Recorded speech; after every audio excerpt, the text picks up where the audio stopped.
Welcome to the Backyard Bouquet Podcast, where stories bloom from local flower fields and home gardens. I'm your host, Jennifer Gulizia of the Flowering Farmhouse. I'm a backyard gardener turned flower farmer located in Hood River, Oregon. Join us for heartfelt journeys shared by flower farmers and backyard gardeners. Each episode is like a vibrant garden, cultivating wisdom and joy through flowers. From growing your own backyard garden to supporting your local flower farmer, the Backyard Bouquet is your fertile ground for heartwarming tales and expert cut flower growing advice. All right, flower friends, grab your gardening gloves, garden snips, or your favorite vase because it's time to let your backyard bloom.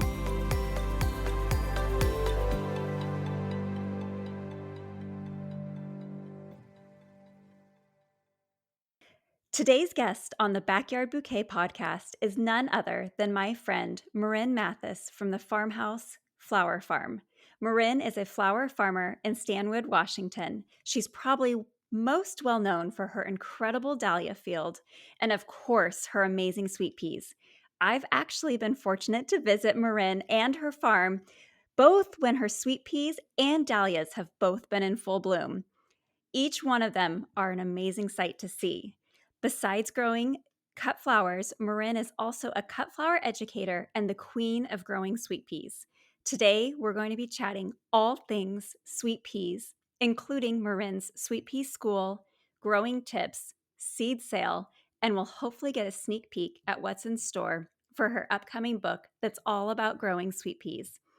I've had the pleasure of getting to know Marryn over the last 4 years, and I'm so honored to have her joining us today for our 4th episode of the Backyard Bouquet Podcast. Please join me in welcoming Marryn to today's chat.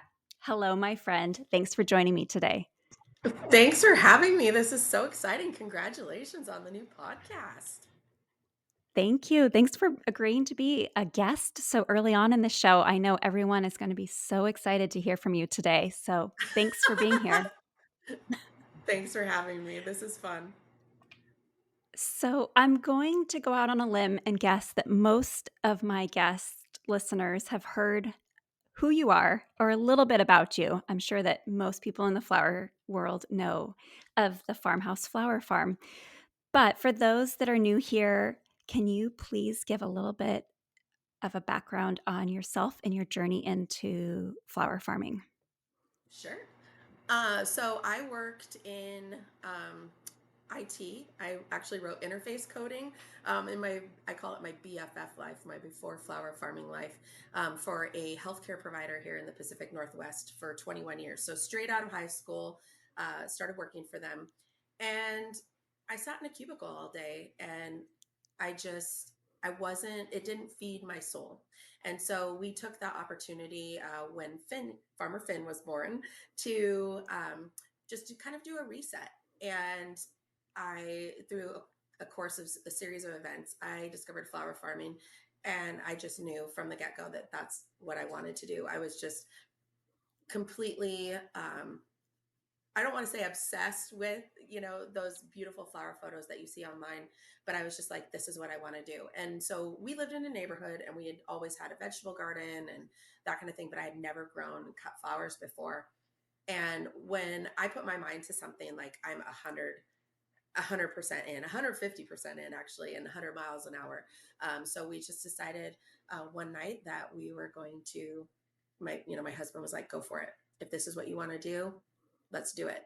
And so we just decided that we were going to, put both feet in, and here we go. And so in 2018, I started, our flower farm, and here we are.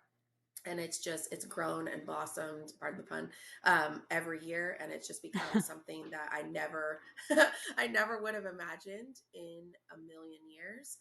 But I'm so grateful. It was very nerve wracking leaving corporate America and that steady paycheck. But looking back, I wouldn't change a thing. I wouldn't change a thing. Flower farming has fed my soul in a way that I never would have imagined in a million years. And just seeing the power of flowers when you're handing somebody that bouquet, or, the inspiration, when you're, there people are growing your seeds, or, just yeah, it's an amazing thing. It's been an amazing thing for our family, and just yeah, it's just been incredible to watch this dream come true. Well, your flowers are a gift to the world, and the way you share Oh, them with all of us thank you. is You're so something sweet. so special.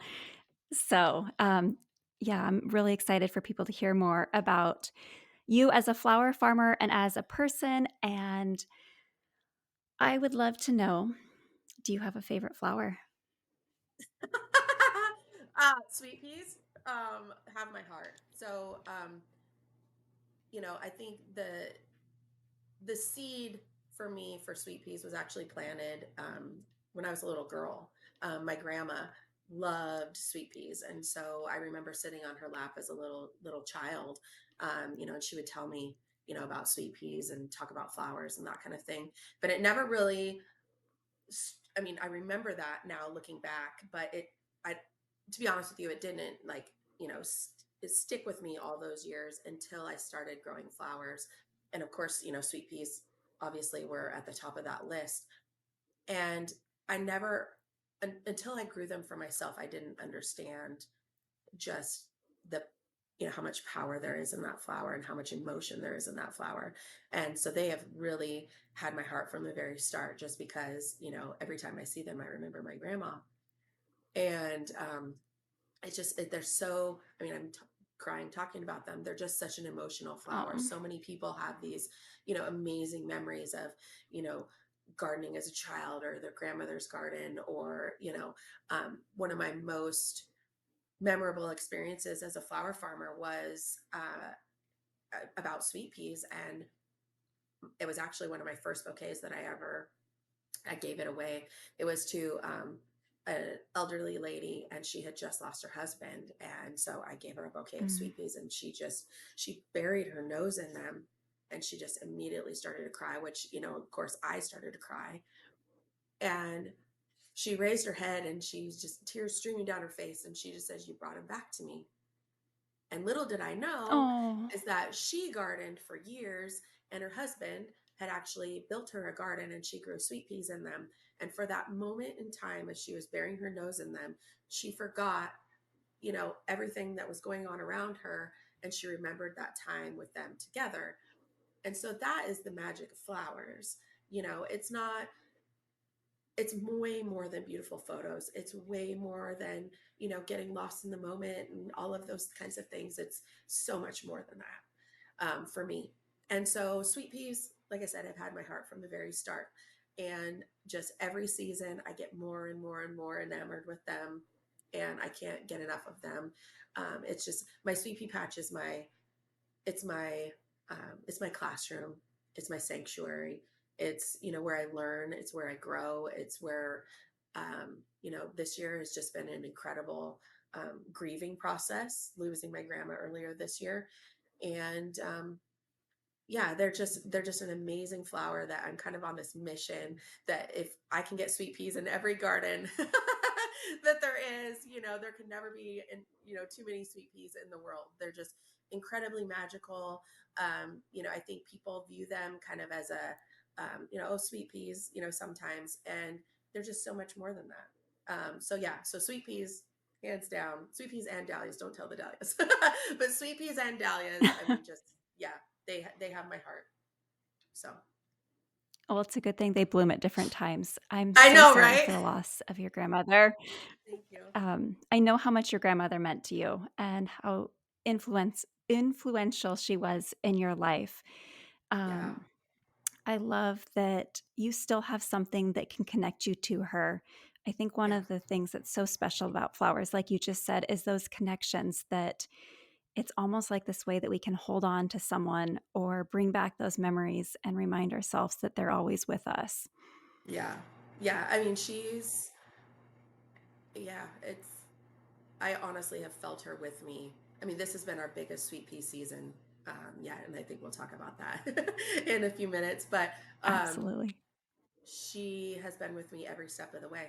Every step of the way. This, like I said, hands down, has been the biggest year for sweet peas for us. It's been the biggest project that we've worked on.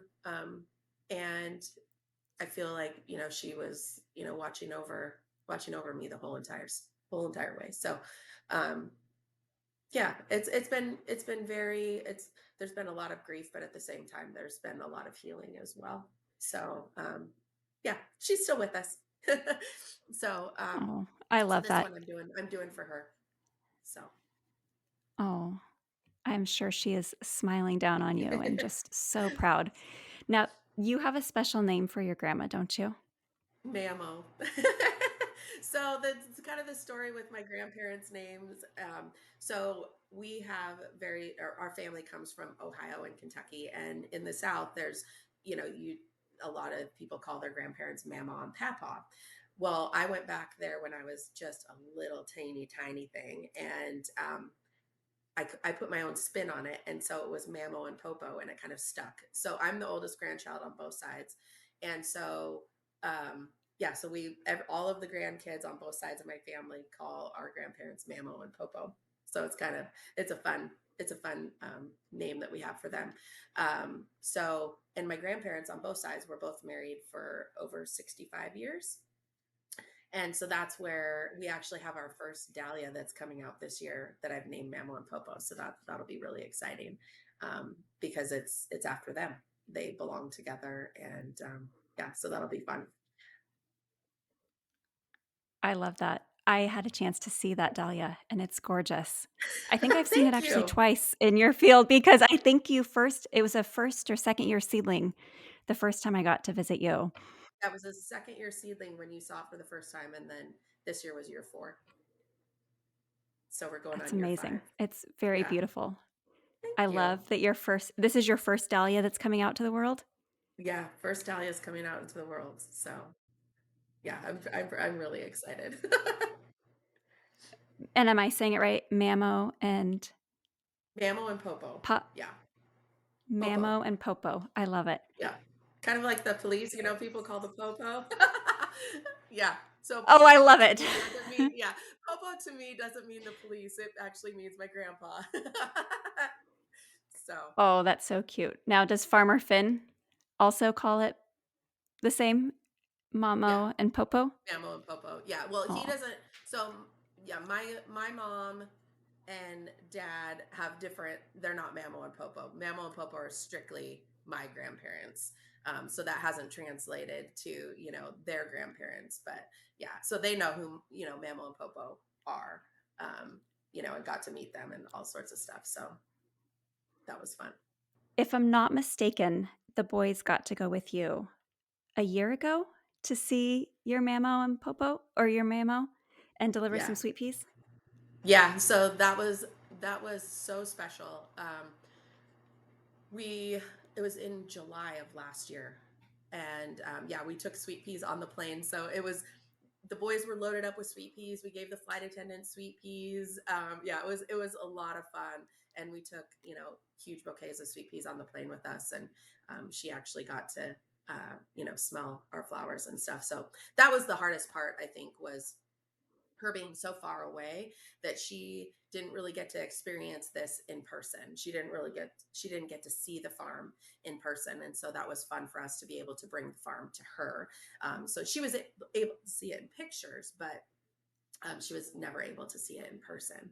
And so that was really a lot of fun for me and the boys to be able to bring her sweet peas from the farm. So that was really special. I love that you traveled with the flowers. I have traveled I've traveled a couple times with flowers, and the first few times I never had any troubles with TSA. And then the last time I traveled with flowers, they searched my bouquet of flowers like I was trying to confiscate something. And I'm thinking, you're going to destroy my pretty petals. Don't touch them. And then the Yeah. TSA agent, when he's done inspecting it, hands it back to me. It's 4:30 in the morning. And he says, this bouquet would be a lot better with calla lilies in it. And it was like No full of my way. dahlias. And I was just heartbroken. I'm like, it's 4:30 in the morning and I'm traveling to see family and you're telling me that my bouquet is terrible. And I said, well, thanks. I grew all of them myself. Oh my goodness. Yeah, so to get through TSA, so many people have asked me about that. So to get through TSA, so we took a mason jar with water all Uh-huh. the way up into TSA. Then you have to dump the water out. We had to lay the bouquet flat, put it on the tray, get it through the x-ray thing or whatever. And then as soon as you're done with TSA, I had to fill the glass with water again and then put the flowers back in it. And then that's how we traveled with them. But yeah, it's quite the process. I mean, they have to go through screening and all of that kind of stuff. So yeah, I sat right on the aisle seat, with my huge bouquet of flowers in my lap the whole entire the whole entire flight. But it was so worth it. It was so worth it. I wouldn't change it for a second. I love it. I bet everyone loved sitting next to you and they could smell the sweet peas. Well, I was worried that somebody was going to be bothered with the scent because, I mean, sweet peas have an incredible fragrance. So I was nervous about that, but luckily, luckily that didn't happen. So that was good. That was good. But yeah, Good. it was a lot of fun. She was really surprised and she absolutely loved them. So it was definitely a full circle moment, to, go from being a kid and then being able to, give her a bouquet of sweet peas after all those years. So, That's so special. And you don't just grow a few sweet peas. How many sweet peas do you grow? so last year we grew 20,000 sweet peas. Oh my goodness. Um, yeah, 20,000. And this year we're kind of on the same track for 20 to 22,000. So yeah, I go big or go home is my motto. So you can never have too many sweet peas, in my opinion. But especially for the project that I was working on, we had to have all sorts of different types of sweet peas this year. So Well, I feel so fortunate that I got to see your sweet peas this summer. It was row after row after row after row of heavenly sweet peas. It was just like nothing I've ever seen before.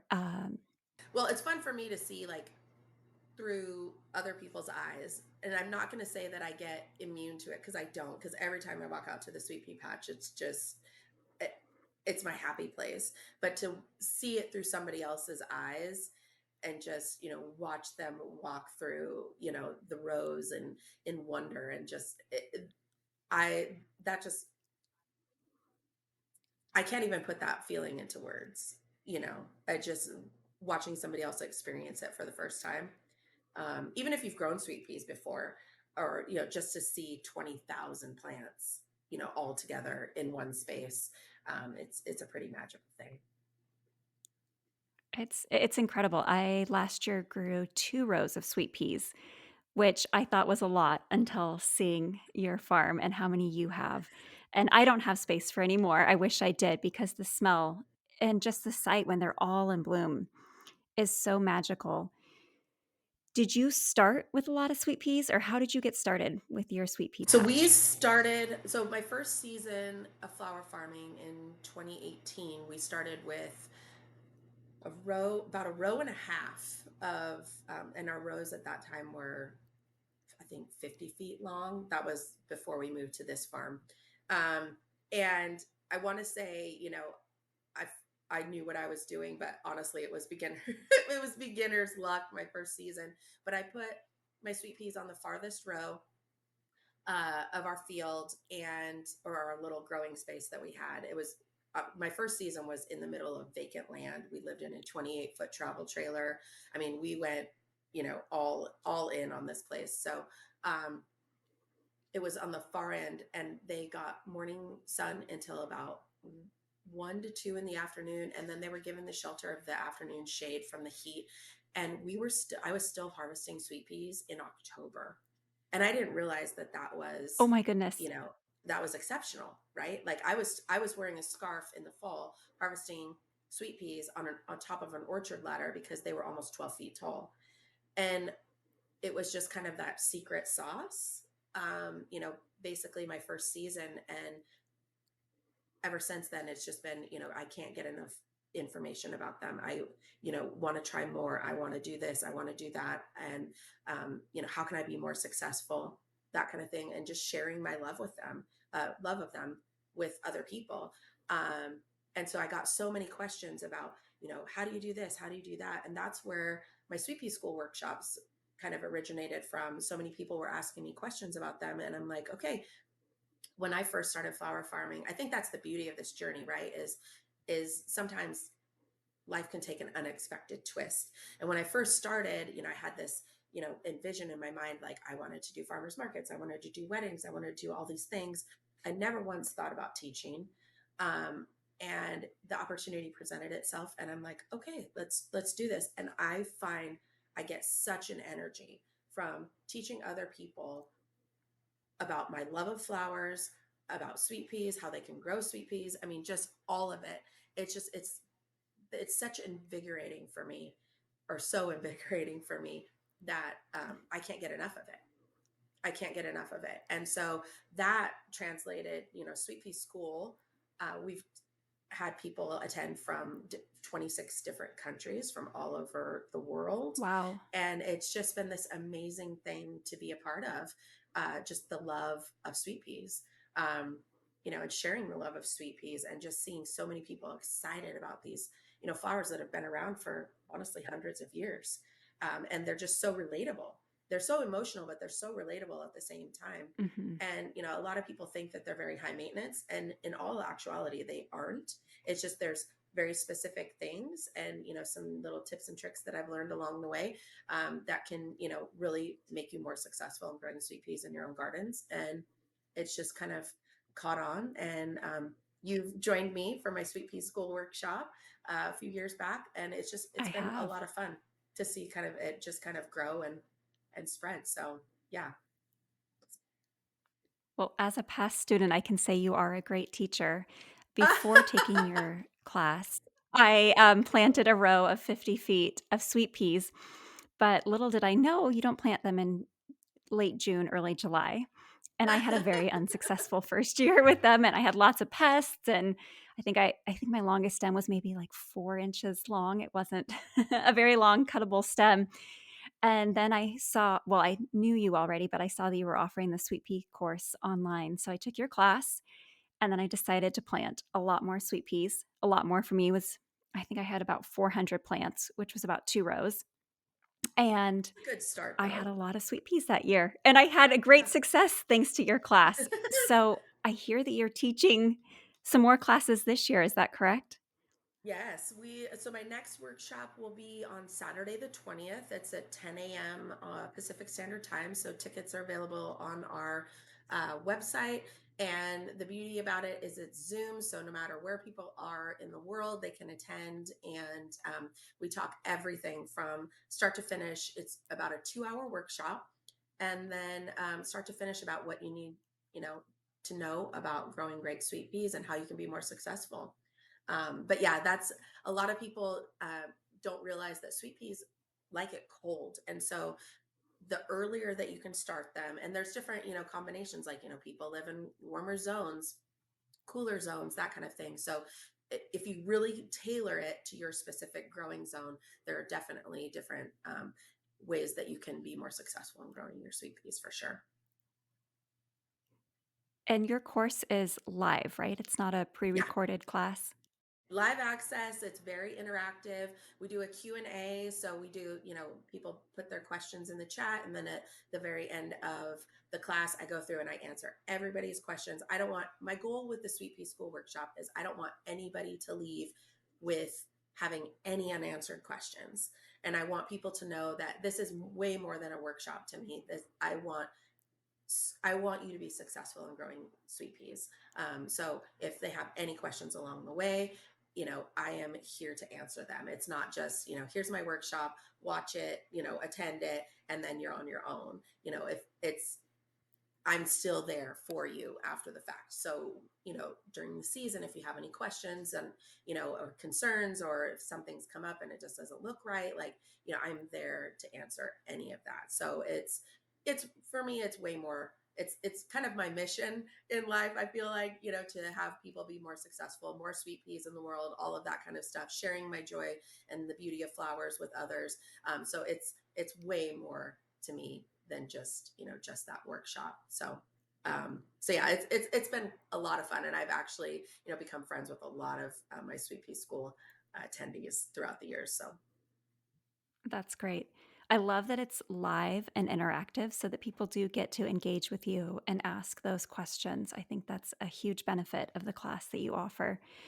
So, for those listening that are newer to sweet peas, if they're thinking about signing up for your class, who would be a good person to attend your class? So my workshop is for everyone, from your cut flower farmer that wants to, learn how to harvest seed or grow for seed, or is, struggling with stem length, your backyard gardener that is, looking for something to, just kind of uh, up their, flower game or their backyard, or, something like that. I mean, it's for everyone. So, whether you're looking to, put posies in your roadside stand, or whether you're just looking for, a different flower that you haven't grown before that, you want to add to your landscape, it's for everyone. It just, if you love flowers, I'd love to have you. So it covers all the bases. Like I said, from start to finish, we cover different types of sweet peas, the history of sweet peas. I mean, all the way to harvesting seed and all of that kind of stuff. So I take you, like I said, the course is 2 hours. Usually it lasts about 2.5 with the Q&A. So it's jam packed full of information about everything you need to know about growing sweet peas. So it's for not just for flower farmers, it's just for flower lovers in general. Perfect. So, anyone who has any interest in sweet peas, whether they are a beginner or a flower farmer, should consider joining your course. How can they sign up Absolutely. for your class? So the class tickets are available on our website, thefarmhouseflowerfarm.com. Under the sweet pea tab, it's the first option there. Just it's called Sweet Pea School. You can purchase your tickets there, and then the night before class, I send out a PDF about what we're going to go through over the course, and then they can register for the Zoom. And yeah, it's a lot of fun. It's really easy, really fun. It's nice to be able to see, faces of people that are, attending and reach more people. But it's very, very interactive. It's a lot more than, just signing up for a course and just watching it. It's very interactive. I try to make it fun and interactive for everybody. I love it. I will provide a link also in today's show notes so people can click straight over to your website and check out the sweet pea class. You have been growing sweet peas for a while now. Are there Hmm. any struggles or challenges that you have experienced with growing sweet peas? Or has it all been just smooth sailing for you? I don't think flower farming is ever smooth sailing, ever. If you're not growing and you're not learning along the way, yeah. Um, Honestly, there's a difference. It's funny because there's the teacher in me that knows that things are going to be okay. And then there's the grower in me that still has that, like, ooh, are they going to be all right? Or, so just for example, I mean, I know sweet peas like it cold. I know they can take a frost. I know they can take a freeze. But I had a greenhouse full of seedlings, and I had keep all of my sweet peas in an unheated greenhouse, and it got down to 16 degrees, and I went out there and they were frozen rock solid. So the plants, I mean, they were literally crunchy. The soil was completely frozen. They were frozen in their trays. So this should tell you how tough sweet peas are. And I've learned over the years, my first season, I was like, oh, the little bitty babies. And then, as time has gone on, I'm like, come on, girls. I mean, you want beef cakes in the garden when you're dealing with sweet peas. Like, you want rugby players. You don't want your plants to be long and lean. So when I walked out into the greenhouse to check on the plants and it had been 16 degrees overnight, I mean, I was just like, the grower in me had that instant like panic. The teacher in me knows that they're going to be okay. So, for example, like I said, they were frozen rock solid. Within 2 to 3 hours of the sun coming out in the morning, they were right as rain, completely unthawed, and you would have never known that they were frozen solid. So that tells you the resiliency of sweet peas. So as the years have gone on, I mean, now when they freeze, I don't panic. I don't think, oh, I'm going to lose them all. It's just, I think as long, the more that you do this, the more that you experience, different, like we had a heat wave a couple years ago where it was 100, I think it was like 106 in our sweet pea patch. And I thought for sure they were done for. They struggled a little bit, but they bounced back. So it's just, you learn, I think every year you learn a little bit, a little bit more, a little bit more, a little bit more, and you experience them in a different way, and experiment with them in a different way. And so, yeah, it's been a lot of fun. And I honestly don't view the failures as failures. They're all learning experiences, no matter whether it's sweet peas Oh, I love or that. whether it's different cut flowers. It's all a learning experience, and you take that experience, you learn from it, and you just keep going. That's part of growing. I love that. That's such a great reminder for all of us that um, there's always something new to learn. Mother Nature and being outside with the flowers. Yeah, there's always something new to learn. I know my first year, I think we became friends because I reached out to you so many times. I would send you a message. You were my 4 a.m. buddy that I could send a voice message to and be like, what am I doing? What did I do?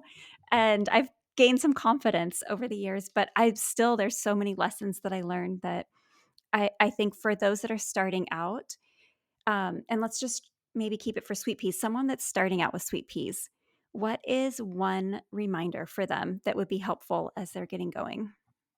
As they're getting going, um, keep them cool.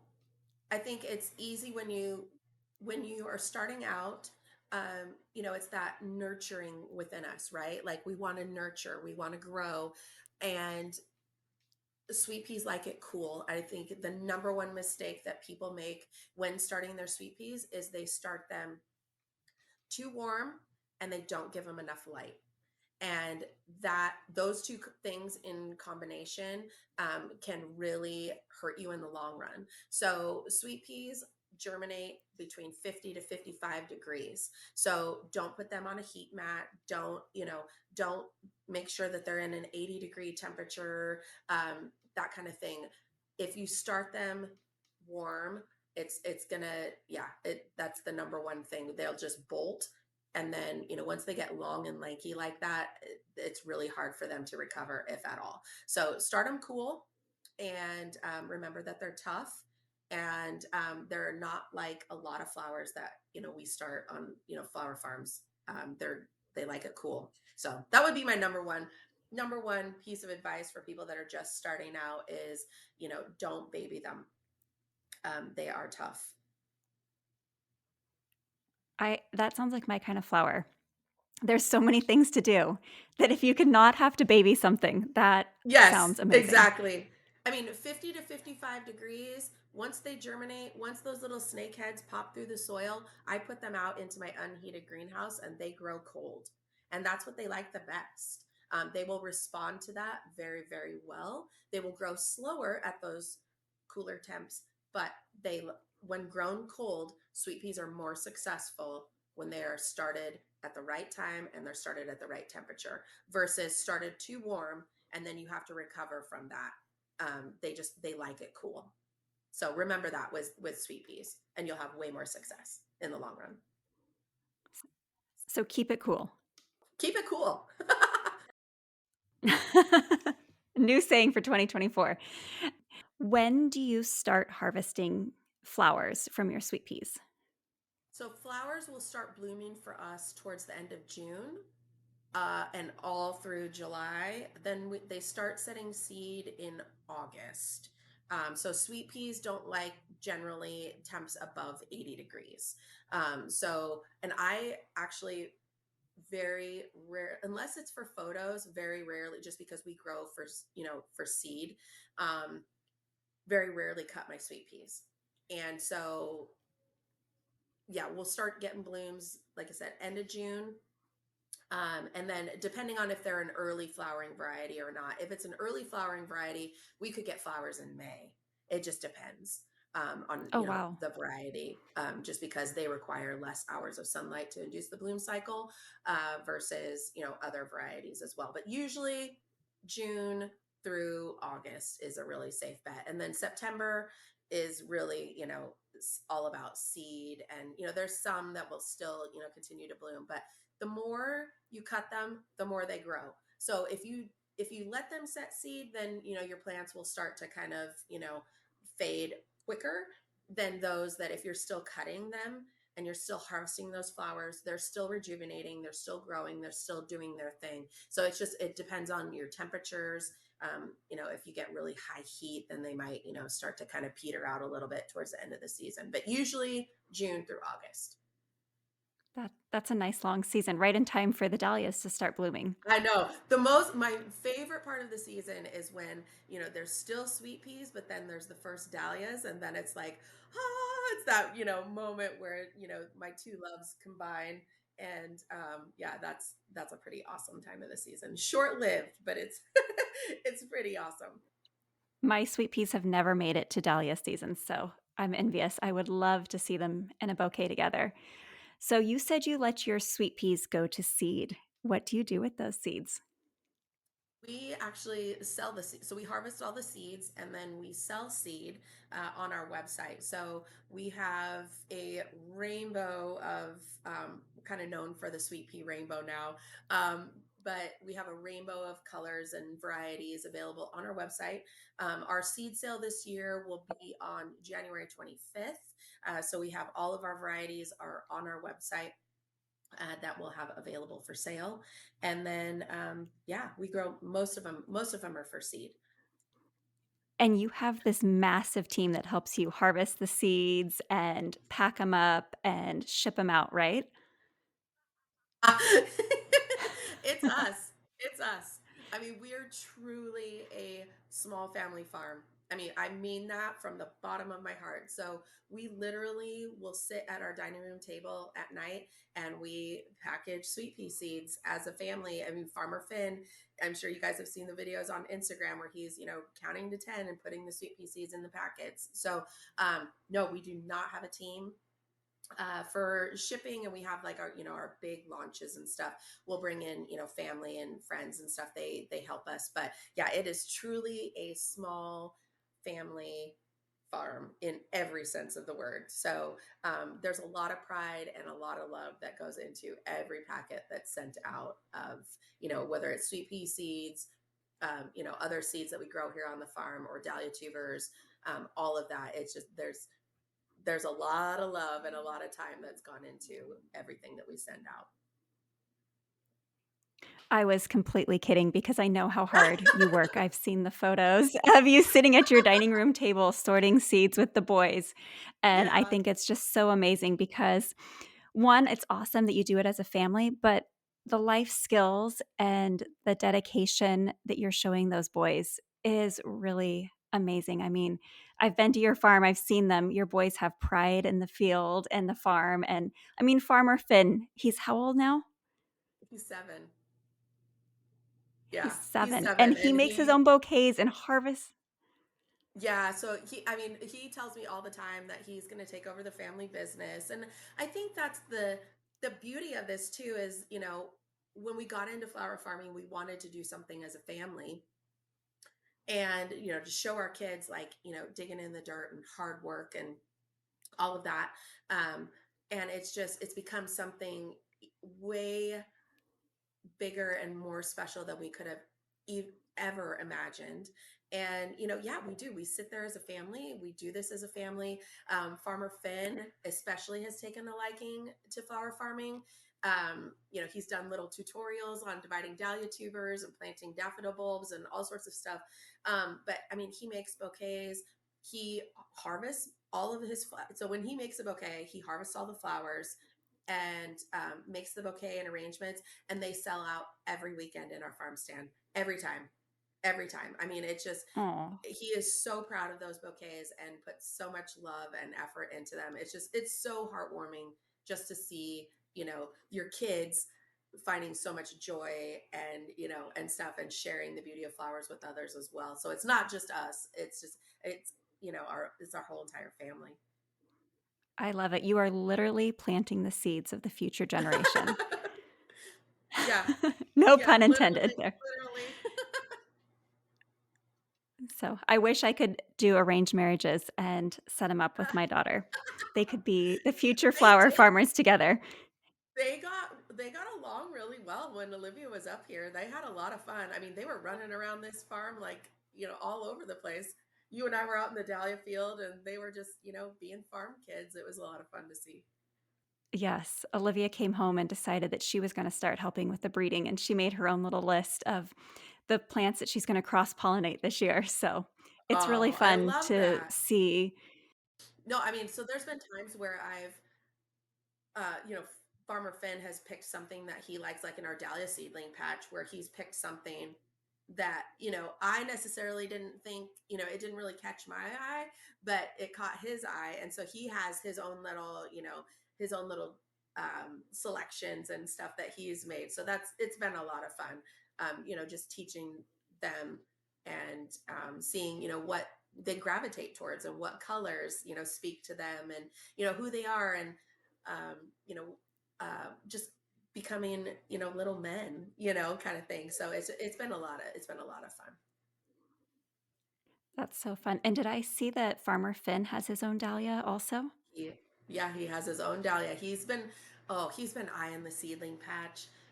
Just he walks down the rows and and stuff. And so finally he picked one that he loved. So we have a Farmer Finn. This year it was its third year, so it'll be going into its fourth year this coming season. So that'll be fun to see as we grow stock of that one. But so many people, I posted about it on social media, and so many people were like, "I want it, I want it." So it might be a while before we have enough enough stock to sell on that one because I think it's going to sell out like hotcakes. I think that's one of the hardest things as I've started my own seedling patch too, and mine will be going into its third year this next year. And it takes a while to build up the stock. It's not like you can just grow a flower and release it to the world the next year.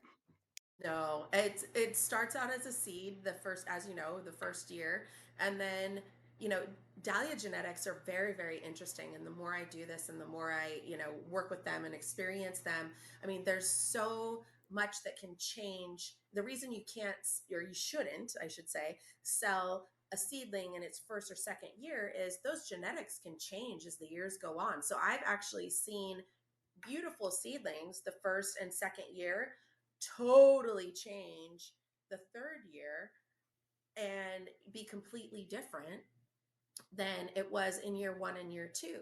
So you don't want to put something out there on the market that's going to be, changing. You want to make sure that those varieties that you're selling are stable and, that they are, year after year going to be the exact same flower that you would expect. So it takes 4 years for a variety to, you should wait 4 years before you sell a variety. So it takes a while. Lots of observation, lots of, nurturing and all of that kind of stuff. But in the end, it's totally worth it in the long run. But yeah, 4 years is kind of the magic number. Yeah, I had a third year seedling that I had been excited about. It was kind of this like light lavender ball. It was great the first year. Second year, it was still looking good. I chucked one plant because it was open centered, but the others weren't. This year, third year, I had grown it out. So I had 15 plants. Every single one of them, every single bloom had blown its center. So I tossed Mm-hmm. all of them. And here I Yeah. thought I had this great seedling that I've nurtured for now 3 seasons, and Yep. every one of them was composted this year. Yeah. That's the hard part about growing dahlias from seed and hybridizing and that kind of stuff is that you know you can put all of that time and energy into it to getting it through 2 seasons, and then on the third season it changes and it either blows its center or it turns into a, I mean, the coloring is completely different than it was the first 2 seasons. So yeah, you just want to make sure that those genetics stay stable. But it's a lot of fun. I can't every year I want to grow more and more and more seedlings just to see what comes out of it. Cause you don't know. I mean, you could take two parents and what comes out of that is just some of the combinations I'm like, whoa, that's pretty wild, and some of them you can see who the parents are, and some of them I'm just like, wow, where did that come from? I mean, it's beautiful, but where did that come from? So it's a lot of fun. It's kind of like Christmas morning walking through the seedling patch, seeing what's going to pop up and what's going to bloom. I know. I'm like a little kid, just like you said at Christmas, and I spend way too much time in the summer walking the seedling patch thinking, okay, what bloomed today? What's going to be next? And I see that bud forming and it's like, okay, what color is it going to be? And Yeah. then, yeah, it's fun. Anything that's fluorescent yellow or I hate to even say this, but purple is out. So as soon as I see that bud starting to crack, and if it's any of those colors, like I'm pulling it. So one of the things with our seedling patches, I don't pinch them. I don't pinch our seedlings just because I want to see what that bloom's going to be. And then I allow it once it kind of makes the cut with the first bloom, then I just kind of let it, kind of do its thing. But yeah, it's a lot of fun seeing, what combinations come out of things. So if you haven't grown dahlias from seed, I know you're totally in this I know you're totally in this camp. But if you haven't grown dahlias from seed before, you totally need to. You'll be addicted in no time. So, speaking of seeds, are you selling your dahlia seeds this year? We are. Yeah. So our dahlia seeds will be available on the 25th. And we have a field of 8,000 dahlias. So we've got lots of seed to share. Oh my goodness. That's incredible. That's no easy feat either. I mean, when you sort the dahlia seeds, it takes so long. I mean, I know our listeners can't see, but behind us or behind me right now on the screen, I have my remaining dahlias to still sort from this summer, and it's time consuming. Yeah, I mean, just because every seed within that pod, even though it's in the same pod, can produce a completely different flower. So it's an amazing thing. You know, different than tubers, whereas tubers are the same as, the actual parent plant. Seeds are completely different, even within the same pod. But yeah, it's very time consuming, and making sure that all of the seeds are viable. That some pods don't produce a lot of seeds, some produce a ton. And so there's the more you do it, it's interesting just to see the different variables that kind of go into play when collecting seed too. So open pollinated varieties, or open centered varieties, I should say, definitely produce way more seed than your varieties that don't Mhm. have open centers. But yeah, it's a lot of fun. So we do both open pollinated, and then I hand pollinate some of our crosses as well. Speaking of hybridizing, have you ever considered or are you already hybridizing sweet peas? It's on the agenda. Let's just put it that way. So I had the privilege of visiting with Roger Parsons in England 2 years ago now, and he showed me how to hybridize sweet peas. And so this year it just wasn't in the cards. There was just so much going on.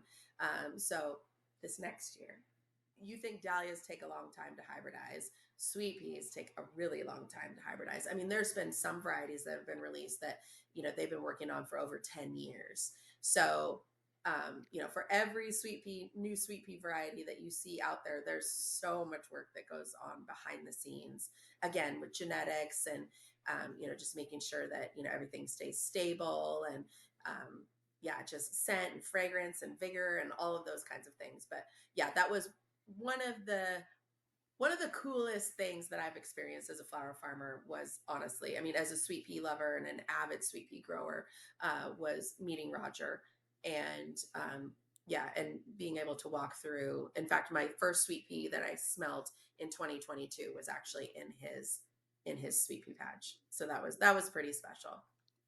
So That's so yeah, amazing. so we'll see we'll see Do what you comes out remember of what it. variety that was? No, I don't remember. I don't remember. It was orange. I don't remember what variety it was, but I was so just enamored with the fact that of where I was and just that I was actually there and meeting him and stuff. It was a really special experience for me. That I was trying to take it all in, but then it was one of those you know flower celebrity moments where I was just like, there he is standing right in front of me, kind of thing. So that was really fun. But yeah, I do not remember what variety it was. Unfortunately, I wish I did.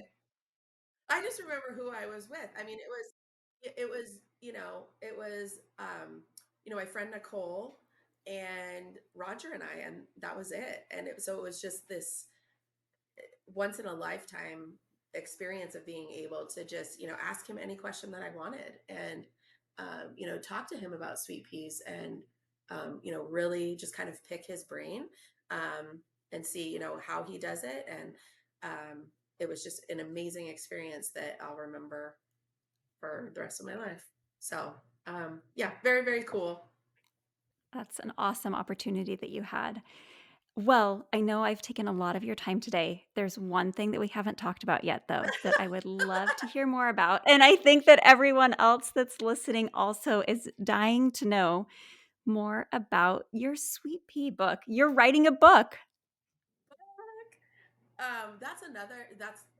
That's why this year was like the biggest sweet pea season that I think we've ever had, is just because this is the biggest project that I've ever taken on. And again, when I started flower farming, a book was not even on my radar ever. And the more workshops that I taught and the more people that I talked to, I had quite a few students actually ask me, have you ever thought about writing a book? And it just kind of planted that seed in me. I keep saying that, but it's kind of the it's a good analogy. But it just kind of planted that seed within me, and it terrified me, but at the same time, it was pushing me so far out of my comfort zone, but at the same time was so exciting. And I feel like I have so much passion about this flower, and just the response I get to sweet pea school and just sweet peas in general has just been so amazing that I was just like, you know what? I'm going to go for it. And so I put together a book proposal and met with some publishers. And yeah, I'm so excited and blessed to be working with Chronicle Books. And yeah, so my book will be coming out in March of 2025. I just finished writing my manuscript about a month ago, and it's all about sweet peas. So this year has been about writing, photographing, documenting everything about sweet peas. So 2024 is the year of sweet peas. 2024 and 2025. I would love to see tons of sweet peas out there, and the more I can share about them, I feel like it's a beautiful thing. So yeah, so March of 2025. The book will be out, and I cannot wait to share it with everyone. So it's going to be really, really exciting. I'm so excited to see it. And you have been Me involved too. from start to finish on this book. You have Yeah, written the it's script. really been, yeah, it's been a labor of love, let me tell you. And writer's block is a real thing. Like I could talk about sweet peas all day long. I feel like, it just so much to share, all of that. But then writing about it is a completely different animal. So yeah, it's a real thing, but yeah, I cannot wait to see it come to life. And yeah, just to be able to share it with everyone is going to be an amazing, amazing experience. So March of 2025. Well, I'm so excited to see it. And I can't wait for when you have more details about when we can buy the book and where it's going to be available. So maybe we can have you back on. Well, I might have to ask you to come back a couple times because I'd love to continue our conversation about growing dahlias a little bit more as well. But I know we're all going to be really excited to hear more details about the book when it's available. So I would love to have you back. Oh, I would love to come back. Thank you. It would This has be been a so lot of fun to fun. chat with you more. Before we go, Is there anything that you want to leave our listeners with today? Just get growing. Just do it. Um, put yourself out there. Don't be afraid to try. Don't be afraid to fail. Um, there's so much beauty in the experience, and so many, I think for me, so many life lessons that I've learned in flower farming in general. Um, that I think it's so scary to make that change from corporate America to flower farming. Um, but if you love it, that passion and energy will show through in what you're doing. And grow what you love. Grow what brings you joy, because again, that joy is going to, I mean, sweet peas, I love them to pieces, but there's so much energy that I get through them, and I think that's one of the things that people have gravitated towards as well, is that I'm so passionate about them, and I just want to share so much about them and all about them, that it's contagious. So what brings you joy? I mean, it for you, it's the dahlias. For somebody else, it might be another cut flower. What brings you joy? um, when it brings you joy, it's gonna change your life. So do what makes you happy. You don't have to do weddings, you don't have to do farmers markets, you don't have to do all those things. If you want to do those things, that's great, if that's what brings you joy, and if that's what you love. But do what you love. Don't be afraid to get started. Don't be afraid to, if things don't go right the first time, don't give up. Don't give up. Just keep going. Just keep growing. Just keep trying. That's my that's my piece of advice. Oh, that's beautiful. I love it. That is fabulous advice. So, all right, flower friends, listen to Marryn. Get going, get growing those flowers, and grow what you love. I love that advice that you just gave all of us. I was going to end there, but I just realized that I forgot to ask you a really important question. I know that everyone is probably listening to the very end of this call because they are waiting to hear your favorite sweet pea varieties. Can you share Oh goodness. 3 to 5 of your must grow varieties? Oh Or maybe goodness. maybe even, how about this?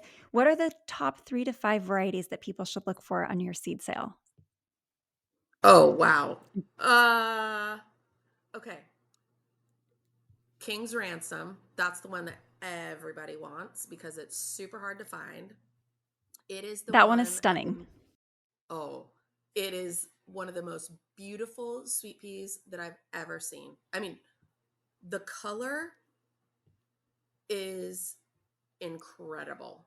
It's absolutely incredible. It starts out like this creamy peach, and then morphs into kind of like this cranberry coral, then goes into like this dusty rose and ends up this smoky purple. It's this, I've never seen anything like it. It is the most incredible sweet pea.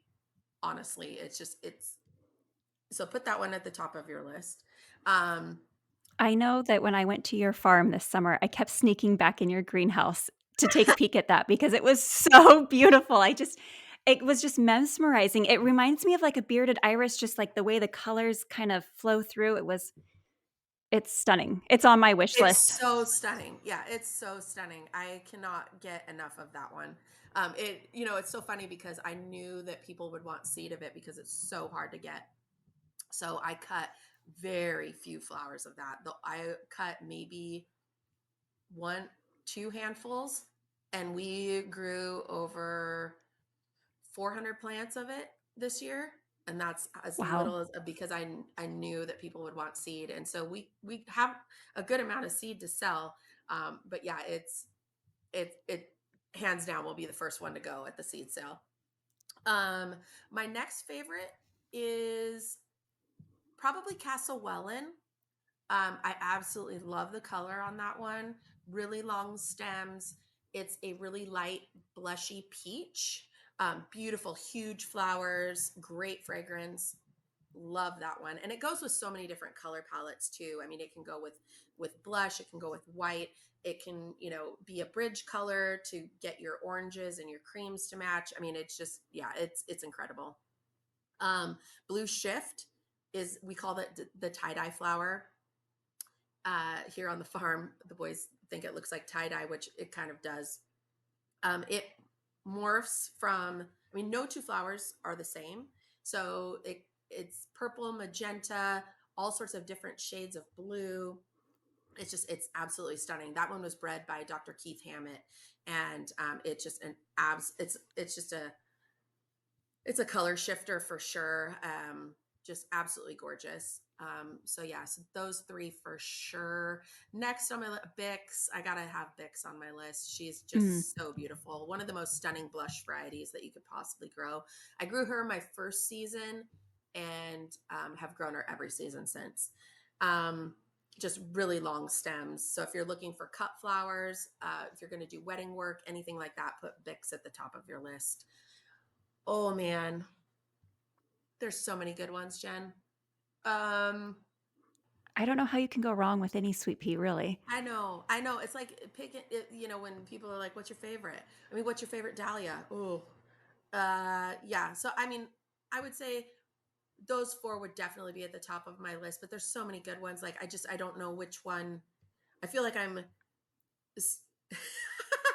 I hate to pick favorites. There's so many good ones. Emma, Wild Swan. I mean, it just depends on the color that you're looking for. Susan Burgess, Clementine Kiss. There's so many good ones. So I gave you more than five, but yes, there's so many good ones. And sweet peas come in every single color other than yellow. So yeah, it just depends on your color preference too. And some people are looking for fragrance, some people aren't looking for fragrance, some want long stems. Some people are growing them for cuts, some people are just growing in their garden. So there's all sorts of different variables to look at when growing sweet peas. But yes, those would be my top ones to look for our seed sale, and more to be continued that I grew this year that are absolute favorites that I can't wait to share more of. Oh boy. So We look forward to stay those. tuned. Yeah, we will. My last guest on the podcast was Paul from Ep.4 Farms, and I love what he said to me when I asked him what his favorite flower is. He told me his favorite flower is the flower that he last saw in the garden. And I Oh, think I that could love be that. so true for your sweet peas It's because so when I true. was walking through your garden, your sweet pea patch, everyone I looked at, I go, "Oh, I love that one." There's not a single one that you were growing that I wouldn't be thrilled to have growing up a trellis in my garden. So, I think that as people are looking at your sweet pea sale, because you mentioned King's Ransom is gonna go quickly, and we know Yes. how seed sales go when something's in high Uh-huh. demand. I would suggest to everyone listening that if that one sells out, buy whatever sweet pea is still left, and you will not be disappointed because they really are magical. And you have poured your heart into these seeds. I have grown your seeds. I know they grow well. I've had excellent germination from them, and you just put so much out there to this community that I can't wait to support your seed sale coming up. So, thank you for all that you have done to grow the flower community. So, it's been so fun chatting with you today. It's been fun chatting with you too. Some nice little girl time. Flower I filled know it's talk. been too long. Well, I would love to have you back again sometime if you would come join us on the podcast again. Absolutely. I'd love to come back. I'd love to come back. Thanks, Marryn. Well, I hope you have a wonderful day. I know you have a lot of sweet pea seed sowing and things to do to get ready for your sweet pea sale. So Yeah, we if will anybody say out goodbye there has until next any time. spare Yeah, if anybody out there has any spare time and wants to come help me sow 20,000 seeds, come on up. You might be careful. You might get a few volunteers coming, which actually, I've got one last question for you. For those that want to come help you sow seeds or just follow your journey and support you as your book launches, how can they find you? They can find me on Instagram. We are the Farmhouse Flower Farm. We're on Facebook. Also, our website is thefarmhouseflowerfarm.com. Perfect. Thank you again for your time today. As always, it's lovely chatting with you. And we will chat again soon. Happy gardening. Happy gardening. Thank you, flower friends, for joining us on another episode of the Backyard Bouquet. I hope you've enjoyed the inspiring stories and valuable gardening insights we've shared today. Whether you're cultivating your own backyard blooms or supporting your local flower farmer, you're contributing to the local flower movement, and we're so happy to have you growing with us. If you'd like to stay connected and continue this blossoming journey with local flowers, don't forget to subscribe to the Backyard Bouquet Podcast. I'd be so grateful if you would take a moment to leave us a review of this episode. And finally, please share this episode with your garden friends. Until next time, keep growing, keep blooming, and remember that every bouquet starts right here in the backyard.